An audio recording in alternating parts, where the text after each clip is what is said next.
Eno yebbala eyitibwa Closet Chill Out esangibwa Matuga mu Gombola y'Egombe mu munisipaali y'e Nansana.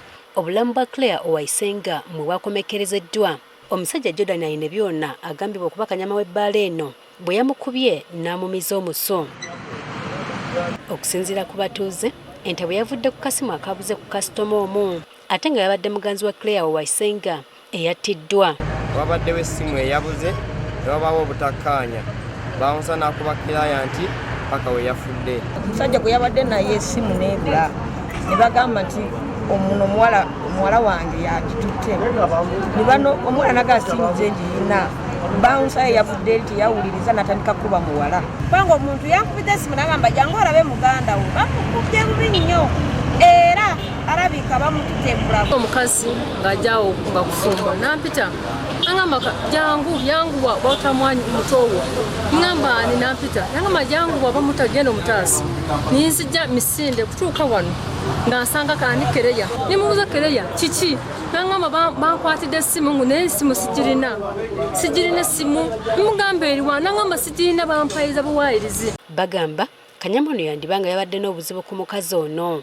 Tetumanyi kigendererwa kya bawunsa kyabadde ki kuba omukyala newe yakwadde nti yalaajanye nti ndekandeka essimu ngiyino basinza agirina ate bawunsa yasigadde akola ki akuba. Kanyama n'awanika omuggo ogenda kumukuba nimugwako ninkakwataka akundi niwa kanyama tega kukuba omuntu bwoti nibanfuma nnyo bamjogera ebigambo bingi omumanyi otya omuwaire kitegeeza naawe obirimu nengamba sibiriimu. Bw'era yamuwazeewaze n'amuzza ku bbali ne yeemala eggoga. N'amukuba bubi tekyamumalidde n'amugyawo n'amutwala ku bbaala awo eya zebula awo ng'alinga amugya mu bantu n'amukuba. Bo bakanyama b'ekibiina Kibbawu beeganya omuvubuka ono. Ekikolwa ekyo ekyakoleddwa ffe nga Bbawu tetukiinaako obuvunaanyizibwa kubanga eyakikoze si mmemba munnaffe kubanga ffe nga ababbawu security emirimu gyaffe tugikola nga tugikolera mu mateeka kubanga tuli wansi w'ekitongole kya Uganda Police ekya Crime Intelligence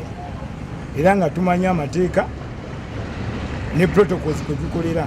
Mama w'omugenzi n'okutuusa kati tamanyi kyakuzaako nga bava Lwanda okujja kuno okukola era babadde babeera bombi. Yajja n'abeera nange okuva e Rwanda twajja naye omwana muto n'atuuka waakula n'afumbirwa n'agenda e Moyo ne bigaana n'akomawo ne Matuga ne tubeera naye. Alese omwana kyekisooka tabaddeemu n'abazadde be bali Rwanda tabadde na muntu yenna wano kati era ffe nga ffe ababaddewo ng'abantu be ffe abalina okukola ku ebyokuziika biki.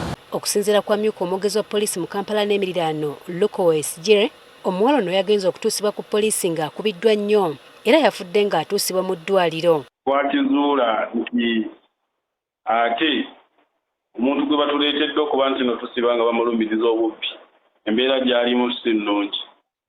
Kino kyatwaliriza osooka okukwata ayine byona Jordan ono bawusa okuva ku bbaala ya Closet esangibwa Lwaddabi Batugga era omukyalo n'atwalibwa mu ddwaliro gye yafiiridde. So kituleetedde okuggulako Jordan omusango gw'ettemu. Owaisigire agamba nti batandise dda ku ddimu ly'okunoonyereza ku ttemu lino.